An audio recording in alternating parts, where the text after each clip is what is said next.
تا آن روزی که حکومت ها هستند، سیاست ها هستند، رزدیلی ولست همیشه چی؟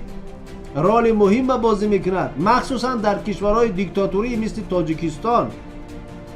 ما و شما را برادر و دشمنای ملت دارند جدا میکنند با مخالف و موافق.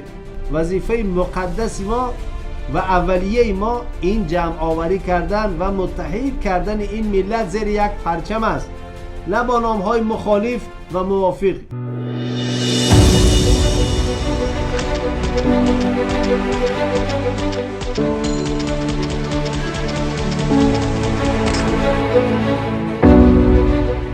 یک دوست دیگر می نویسد که سلام، شما برای چی با اپوزیسیا یا دیگر مخالفان یک جای نمی شوید؟ برادر عزیز، یک جای نمی شوید چی معنا دارد؟ من با 2 میلیون مهاجر انشالله یک جایم. ما با مهاجرایی که اروپا دن، خب امریکا دن، در تمام حالت یک جایم. شما دیدید در همین 3 ماه کرانتین وقتی که ملت در یک حالت گرفتار شده بود که به یک لقمه نان زار شده بودن، ما و شما یک جایه شدیم با همون دوستا و برادرای اروپا و امریکا. این ملت از ورطه هلاکت بیرون آوردیم. شما چرا میگویید که شما یک جایه نیستید؟ من با این ملتم و این ملت با من است. شما این حرفا را نزنید عزیزای دل. و من این ملت با مخالف و غیر مخالف جدا نمیکنم. ما یک انگشت هستیم، ما یک مشت هستیم عزیزای دل. این یک مشت نمیشه از شما انگشتاش جدا کنید. بنابر همین این حرفا را نزنید. برای من همه تاجیک است، چه مخالف چه غیر مخالف. من با همه هستم انشاءالله. من برادرای مخالفا برادرای ما هستند. چگونه میتونیم ما با اونا نیستیم؟ نه، ما از جزء اونا هستیم.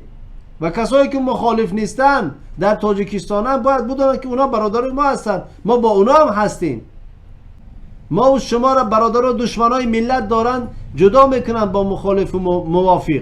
اینا دانسته باشید. من هیچ وقت از هیچ تاجیک رو نمیتابم، کسی که نباشد مخالف است یا موافق. شما همه عزیزای ما هستید، شما دوستو و برادرای ما هستید. ما انا همین گونه نظر داشتیم که تاجیکستان پاره پاره کردیم، 200,000 نفر از شهید کردیم سال 91 و 92 عزیزا. مخالف و موافق، یاری من یاری تو. نه این کارا نکنیم باید عزیزا. ما و شما مخالف و موافق نداریم، ما باید یک ملتیم و باید کوشش کنیم که زیر یک پرچم متحد باشیم. وظیفه اقدس ما، وظیفه مقدس ما و اولیه ما این جمع آوری کردن و متحد کردن این ملت زیر یک پرچم است، نه با نام های مخالف و موافق. امروز شما میبینید یک سیاست را پیش برده ایستادن که یک عده از این ملت، یک گروه از این ملت، یک گروه دیگرش چی سنگای کلان میزنند بالای سر اونا، میگن که خائن، تروریست، اکستریمیست، وطن فروش، خیانتکار. بدون هیچ دلیل سنگا زده میشوند، فقط به خاطری که طرف صاحب چی است؟ صاحب موقع است، صاحب فکر است. چرا؟ زیرا که انا همین جدا کردن ها به فایده گروه حاکم است. اونا ببینید شعار یهودا هست، تفریقه انداز و حکومت کن، رزدیلیای властвуй.